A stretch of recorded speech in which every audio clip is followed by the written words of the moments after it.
Alhamdulillah, wassalatu wassalamu ala rasulillah wa ala alihi wa ashabihi wa man tabi'ahum bi ihsanin ila yawmiddin, amma ba'd. மதிப்பிற்குரிய இஸ்லாமிய சகோதரர்களே,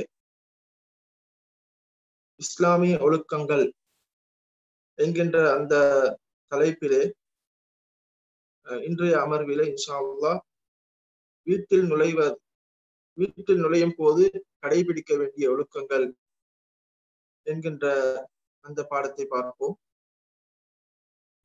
வீடு என்கின்ற போது அல்லாஹு தாலா அது எமக்கு வழங்கி இருக்கின்ற ஒரு நிஅமத்தாக, ஒரு அடிப்படையாக இருக்கின்றது. அல்லாஹு ஜஅல லக்கும் மின் புயூதிக்கும் சகனா, அல்லாஹு தாலா கூறும் போது அல்லாஹ் உங்களுக்கு உங்களுடைய வீட்டிலே ஒரு மன அமைதியை தந்திருக்கின்றான் என்று அல்லாஹு தாலா குறிப்பிடுகின்றான். எனவே வீடு என்பது அல்லாஹ் எங்களுக்கு வழங்கி இருக்கின்ற ஒரு அடிப்படையாக இருக்கின்றது.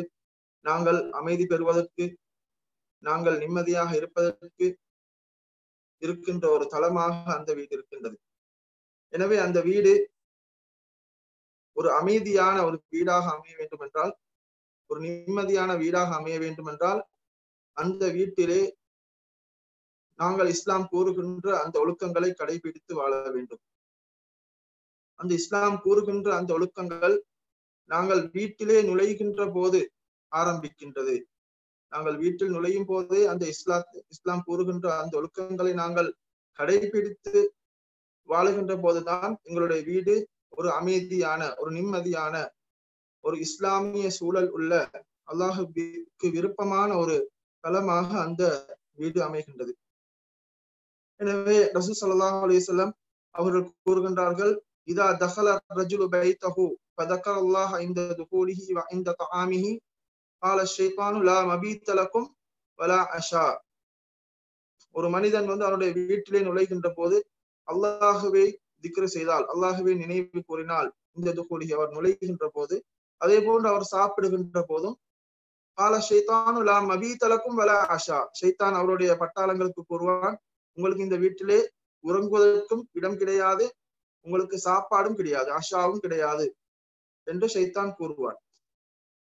அவன் அவ்வாறு திக்ர் செய்யாவிட்டால் ஷைத்தான் கூறுவான், உங்களுக்கு உறங்குவதற்கு இடம் கிடைத்து விட்டது, அதே போன்று சாப்பிடுகின்ற போது அவன் அல்லாஹுடைய பேரை கூறாவிட்டால் உங்களுக்கு சாப்பாடும் கிடைத்து விட்டது என்று ஷைத்தான் கூறுவான் என்று முஸ்லிமுடைய அறிவிப்பிலே நாங்கள் பார்க்கிறோம். எனவே நாங்கள் வீட்டிலே நுழைகின்ற போது இஸ்லாம் கூறுகின்ற அந்த ஒழுக்கத்தை கடைபிடித்து துஆவை கூறாமல், சலாம் கூறாமல் நாங்கள் வந்து விட்டோம் என்றால் அது ஷைத்தானுடைய ஊசலாட்டம் உள்ள ஒரு வீடாக அந்த வீடு மாறுவதை பார்க்கின்றோம். எனவே அந்த வீட்டிலே நாங்கள் இஸ்லாம் கூறுகின்ற அந்த ஒழுக்கங்களை கடைபிடிக்க வேண்டி இருக்கின்றது. எனவே நாங்கள் வீடு என்றிருக்கின்ற போது அந்த வீடு எங்களுடைய சொந்த வீடாக இருக்கலாம் அல்லது பிறர் வீடாக இருக்கலாம். சொந்த வீட்டில் நுழைகின்ற போதும் இஸ்லாம் எங்களுக்கு ஒழுக்கங்களை கற்றுத்தந்திருக்கின்றது. அதே போன்று பிறர் வீட்டுக்கு செல்கின்ற போது பல ஒழுக்கங்களை இஸ்லாம் குறிப்பிட்டிருக்கின்றதை பார்க்கின்றோம். எனவே நபி ஸல்லல்லாஹு அலைஹி வஸல்லம் அவருடைய வாழ்க்கையை நாங்கள் பார்க்கின்ற போது அவர்களுடைய வீட்டிலே எவ்வாறு இருந்தார்கள், அவருடைய வீட்டுக்கு எவ்வாறு நுழைவார்கள் என்று நாங்கள் பார்க்கின்ற போது நபி ஸல்லல்லாஹு அலைஹி வஸல்லம் அவர்களுடைய வீட்டுக்கு திடீரென்று அவர்கள் நுழைகின்ற வழக்கமுடையவராக இருக்கவில்லை. லம் யக்குன் லியஃஜா அஹ்லஹு பக்ததன் யதஹவ்வனுஹும், அவருடைய வீட்டுக்கு திடீரென்று எந்த விதமான அறிவிப்பும் இல்லாமல், சலாமும் இல்லாமல் திடீரென்று வீட்டிலே நுழைகின்ற வளமை நபி அவர்களிடத்தில் இருக்கவில்லை. யதஹவ்வனுஹும், அவர்களிடத்திலே ஏதோ குறைகளை தேடுவது போன்று திடீரென்று நுழைகின்ற பழக்கம் நபி அவர்களிடத்தில் இருக்கவில்லை.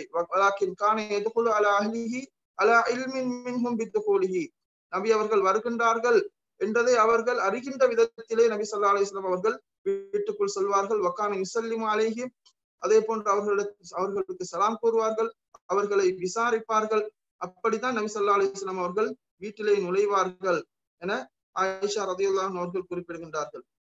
அதே போன்று நபி ஸல்லல்லாஹு அலைஹி வஸல்லம் அவர்கள் எங்களுக்கு கற்றுத்தந்திருக்கின்ற பாடம் தான் நஹா ரசூலுல்லாஹி ஸல்லல்லாஹு அலைஹி வஸல்லம் அய்யத்ருக ரஜுலு அஹ்லஹு லைலன் யதஹவ்வனுஹும் அவ் யல்தமிஸு அஸராத்திஹிம், ஒரு மனிதர் இரவிலே அவருடைய வீட்டாரிடத்திலே திடீரென்று நுழைவதை, அவர்களிடத்திலே ஏதோ குறை தேடுவதற்கு அல்லது அவர்களிடத்திலே குறைகளை கண்டறிகின்ற விதத்தில் அப்படி திடீரென்று செல்வதை நபி அவர்கள் தடுத்திருக்கின்றார்கள். இந்த அளவுக்கு என்றால் நபி ஸல்லல்லாஹு அலைஹி வஸல்லம் அவர்கள் அதே போன்று சஹாபாக்கள் தூர பயணங்கள் சென்றார்கள் என்றால் அவர்கள் பள்ளியிலே வந்து தங்கியிருந்து சிறுவர்களை அவர்கள் அனுப்பி அவர்களுடைய வீட்டார்களிடத்திலே தாம் வந்திருக்கின்றதை அறிவித்து விட்டு அவர்கள் தாமதமாக செல்கின்ற வளமை கொண்டவர்களா இருந்திருக்கின்றார்கள். எனவே ஒரு மனிதன் தன்னுடைய சொந்த வீடாக இருந்தாலும் கூட அவர்களுக்கு அறிவித்து விட்டு அழகிய முறையிலே அவர் வீட்டிலே நுழைய வேண்டும் என்பதை இஸ்லாம் எங்களுக்கு கற்றுத் தருகின்றது.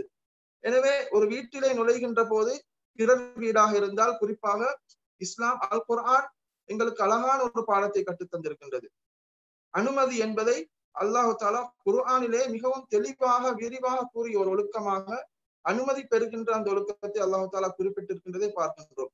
யா அய்யுஹல்லதீன ஆமனு லா ததுகுலு புயூதன் கைர புயூதிக்கும் ஹத்தா தஸ்தஅனிசு. ஈமான் கொண்டவர்களே, உங்களுடைய வீடு அல்லாத வீடுகளில் நீங்கள் நுழைய வேண்டாம். ஹத்தா தஸ்தஅனிசு, நீங்கள் அனுமதி பெறாமல் நீங்கள் நுழைய வேண்டாம் என்று அல்லாஹ் தஆலா குறிப்பிடுகிறார். இந்த இடத்திலே தஸ்தஅதினு அனுமதி என்ற வசனம் இல்லாமல் தஸ்தஅனிசு என்று அல்லாஹ் தஆலா குறிப்பிட்டிருப்பது அந்த வீட்டார் அந்த வருகின்றவரை அவர்கள் அறிந்து யாரென்று இனம் கண்டு அவர்களை வரவேற்பதற்கு அவருடைய மனம் தயாராகின்ற நிலைமை வரும் வருகின்ற அமைப்பிலே நாங்கள் அனுமதி கேட்க வேண்டும் என்பதை இந்த தஸ்தஅனிசு என்கின்ற சொல் எங்களுக்கு கூறுகின்றது. எனவே நாங்கள் ஒரு வீட்டுக்கு செல்லுகின்ற நேரத்திலே நாங்கள் அனுமதி பெற்றுவிட்டு செல்வது என்பது இஸ்லாம் எங்களுக்கு கற்றுத்தருகின்ற ஒரு பாடமாக ஒரு ஒழுக்கமாக இருக்கின்றது. எனவே நாங்கள் ஒரு வீட்டுக்கு செல்வதாக இருந்தால் முன்கூட்டியே நாங்கள் உங்களுடைய வீட்டுக்கு வருகின்றோம் என்று அறிவித்து விட்டு செல்வது ஒரு அழகிய பண்பாக இருக்கின்றது. எனவே அந்த பண்புகளை நாங்கள் கடைபிடித்துக் கொள்ள வேண்டும். அந்த வீட்டாருக்கு நீங்கள் சலாம் சொல்லி அவர்களுக்கு அனுமதி கேட்டு அவர்களுக்கு சலாம் சொல்லும் வரையிலே நீங்கள் அந்த வீடுகளிலே நுழைய வேண்டாம். தாலிக்கும் கைருல் லக்கும் லஅல்லக்கும் ததக்கரூன், அது உங்களுக்கு சிறந்ததாக இருக்கின்றது நீங்கள் படிப்பினை பெறுவர்களாக இருந்தால் என்று அல்லாஹ் தஆலா குறிப்பிடுகின்றார். எனவே அனுமதி என்பது ஒரு முக்கியமான விடயமாக இருக்கின்றது. எந்த அளவிற்கென்றால் சிறுவர்கள் கூட வைதா பலகல் அத்பாலு மின்குமுல் ஹுலும ஃபல்யஸ்தஅதினு கமஸ்தஅதன அல்லதீன மின் கப்லிஹிம், சிறுவர்கள் பருவவயதை அடைவார்களாக இருந்தால் அவர்கள் பெரியவர்கள் அனுமதி பெறுவதை போன்று அவர்களும் அனுமதி பெற வேண்டும் என்று அல்லாஹ் தஆலா குறிப்பிடுகின்றான். எனவே சிறுவர்களாக இருந்தாலும் அவர்கள் பெரியவர்களாகின்ற போது அனுமதி பெற வேண்டும். எனவே அனுமதி என்பது ஒரு முக்கியமான விடயமாக இந்த அளவிற்கு சொன்னால் அடிமைகள் அவர்களிடத்திலே வீட்டில் இருக்கக்கூடிய அடிமைகள் கூட அவர்கள் அனுமதி பெற்றுதான் செல்ல வேண்டும். எனவே ஒரு வீட்டிலே வசிப்பவர்களாக இருந்தாலும் அடுத்தவர்களுடைய அறைகளுக்கு செல்லுகின்ற போது அவர்கள் அனுமதி பெற வேண்டும், அவர்களுடைய வருகையை அறிவித்து விட்டு செல்ல வேண்டும் என்று அல்லாஹ் தஆலா குறிப்பிடுகின்றான். ஒரு முறை ஒரு நபித்தோழர் நபி ஸல்லல்லாஹு அலைஹி வஸல்லம் அவர்களிடத்திலே என்னுடைய தாயிடத்திலே நான் அனுமதி கேட்க வேண்டுமா என்று கேட்கின்ற போது நபி அவர்கள் கூறினார்கள், உன்னுடைய தாயை நிர்வாண கோலத்திலே காண விருப்பப்படுவியா எப்படி என்று கேட்கின்ற போது இல்லை, அப்படியானால் நீ உன்னுடைய தாயிடத்திலும் நீ அனுமதி கேட்டு விட்டுதான் செல்ல வேண்டும் என்று நபி ஸல்லல்லாஹு அலைஹி வஸல்லம் அவர்கள் குறிப்பிடுகின்றார்கள். எனவே அனுமதி என்பது அபூ மூஸா அஷ்அரி ரலியல்லாஹு அன்ஹு அவர்கள் கூறுகின்றார்கள், நபி அவர்கள் கூறியதாக இதஸ்தஅதன அஹதுக்கும் ஸலாஸன் ஃபலம் யுஅதன் லஹு ஃபல்யர்ஜி, ஒருவர் ஒரு வீட்டுக்கு சென்று 3 முறை அவர் அனுமதி கேட்டு அவருக்கு அனுமதி வழங்கப்படவில்லை என்றால் ஃபல்யர்ஜி, அவர் திரும்பி செல்லட்டும்.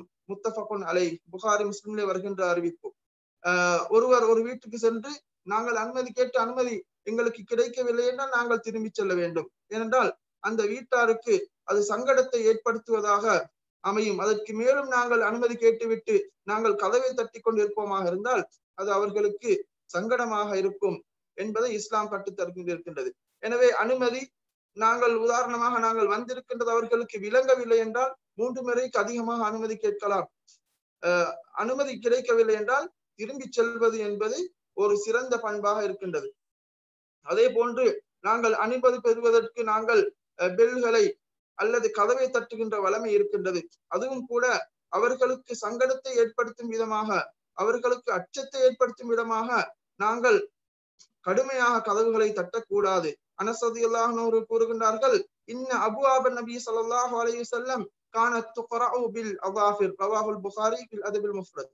நபி ஸல்லல்லாஹு அலைஹி வஸல்லம் அவர்களுடைய வீட்டு வாயில்கள் நகங்களால் தட்டப்படும், கைகளால் அல்ல நகங்களால் தட்டப்படும் என்று அனஸ் ரலியல்லாஹு அன்ஹு கூறுகின்றார்கள். எனவே வீட்டார்களை அவர்களுக்கு சங்கடத்தை ஏற்படுத்தாத விதத்திலே நாங்கள் அவர்களுடைய வீடுகளை தட்டி அனுமதி கேட்க வேண்டும். அதே போன்று அவர்கள் நான் ஏற்கனவே கூறியது போன்று அனுமதி இல்லாமல் வீடுகளிலே நுழைவது கூடாது. அதே போன்று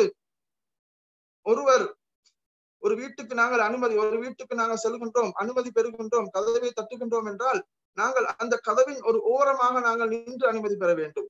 கதவுக்கு நேராக நின்று அவர்கள் கதவுகளை திறக்கின்ற போது அவர்கள் வீட்டிலே இருக்கின்ற அந்த அவுரத்துகள் விளங்குகின்ற விதத்திலே நாங்கள் அந்த வாயிலை நாங்கள் முன்னோக்கி நிற்காமல் இடப்புறமாகவோ அல்லது வலப்புறமாகவோ நின்று நாங்கள் அனுமதி கேட்க வேண்டும்.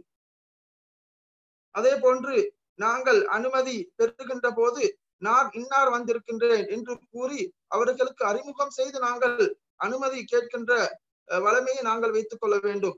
ஒருமுறை ஜாபிர் ரலியல்லாஹு அன்ஹு அவர்கள் அறிவிக்கின்ற அப்துல்லா இப்னு புஸ்ர் ரலியல்லாஹு அன்ஹு அவர்கள் அறிவிக்கின்ற ஜாபிர் ரலியல்லாஹு அன்ஹு அவர்களுடைய ஒரு சம்பவம் நடக்கின்றது. ஒருமுறை ஜாபிர் ரலியல்லாஹு அன்ஹு அவர்கள் நபி ஸல்லல்லாஹு அலைஹி வஸல்லம் அவர்களிடத்திலே வந்து கதவை தட்டி அனுமதி கேட்கின்றார்கள். அப்போது நபி அவர்கள் யார் என்று கேட்கின்ற போது அன என்று கூறினார்கள். நபி அவர்கள் அதை வெறுத்தவர்களாக அன என்று நபி அவர்கள் அதை வெறுத்தவர்களாக கூறினார்கள். எனவே ஒருவர் அவருடைய யார் வந்திருக்கின்றார் என்பதை அவர்கள் பெயர் கூறி சொல்ல வேண்டும் என்கின்ற அந்த ஒழுக்கங்களை இஸ்லாம் எங்களுக்கு கற்று தந்திருக்கின்றது. அதே போன்று அந்த வீடுகளில் நுழைகின்ற போது நாங்கள் அந்த வீட்டிலே இருக்கின்றவர்களுக்கு நாங்கள் சலாம் சொல்ல வேண்டும்.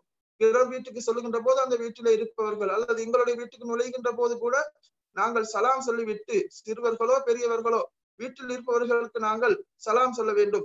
எந்த அளவுக்கு என்றால் வீட்டிலே யாரும் இல்லை என்றாலும் நாங்கள் ஃபஸல்லிமு அலா அன்ஃபுசிக்கும் தஹியத்தம் மின் இன்தில்லாஹி முபாரக்கத்தன் தய்யிபா. அல்லாஹ் தஆலா எந்த அளவுக்கு இதை தெளிவாக குறிப்பிடுகின்றான் என்றால் ஃபைதா தகல்தும் புயூதன் ஃபஸல்லிமு அலா அன்ஃபுசிக்கும், நீங்கள் உங்கள் மீது நீங்கள் சலாம் சொல்லிக் கொள்ளுங்கள். ஃபஸல்லிமு அலா அன்ஃபுசிக்கும், நீங்கள் உங்கள் மீது சலாம் சொல்லிக் கொள்ளுங்கள். அப்ப இதில் எங்களுக்கு விளங்குவது என்னவென்றால் வீட்டில் யாரும் இல்லாவிட்டாலும் கூட நாங்கள் கூறுகின்ற சலாம் அது எங்களுக்கு சலாமாக இருக்கின்றது. நாங்கள் கூறுகின்ற சலாம் அது எங்களுக்கு சலாத்தை சாந்தி ஏற்படுத்தக்கூடியதா இருக்கின்றது. அதே போன்று எங்களுடைய வீட்டிலே இருக்கக்கூடியவர்கள் அவர்கள் எங்களை போன்றவர்கள், நாங்கள் சலாம் கூறுவது அவர்களுக்கு சாந்தி ஏற்படுவது அது எங்களுக்கும் சாந்தியை ஏற்படுத்தக்கூடியதாக இருக்கின்றது என்கின்ற அந்த அர்த்தத்தை பொதிந்ததாக ஃபஸல்லிமு அலா அன்ஃபுசிக்கும் என்று சொல்லக்கூடிய அந்த தஹியா, அந்த காணிக்கை அது சொர்க்கவாசிகளுடைய காணிக்கை என்று அல்லாஹ் தஆலா குர்ஆனிலே குறிப்பிடுகின்றான். எனவே சலாம் கூறுவது என்பது ஒரு எங்களுடைய வீட்டிலே சாந்தியையும் சமாதானத்தையும் ஏற்படுத்தக்கூடிய ஒரு விடயமாக இருக்கின்றது. எனவே நாங்கள் சலாம் கூறுவதிலே நாங்கள் கஞ்சர்களாக இருக்கக்கூடாது. வீட்டிலே நுழையும் போது நாங்கள் சலாம் கூறுகின்ற அந்த பழக்கத்தை நாங்கள் ஏற்படுத்திக் கொள்ள வேண்டும். அதுவும் சலாத்தை நாங்கள் முழுமையாக பூரணமாக சொல்ல வேண்டும். அஸ்ஸலாமு அலைக்கும் வரஹ்மத்துல்லாஹி வபரகாத்துஹு என்று நாங்கள் பூரணமாக சலாம் கூறுகின்ற அந்த வழக்கத்தை ஏற்படுத்திக் கொள்ள வேண்டும். எனவே ஒரு வீட்டிலே நுழையும் போது நாங்கள் அனுமதி பெறுதல் என்பது ஒரு முக்கியமான ஒரு ஒழுக்கமாக இருக்கின்றது. அல் குர்ஆன் எங்களுக்கு அழகாக படித்து தருகின்ற ஒரு ஒழுக்கமாக ஒரு பாடமாக இந்த அனுமதி பெறுதல் என்கின்ற பாடம் இருக்கின்றது.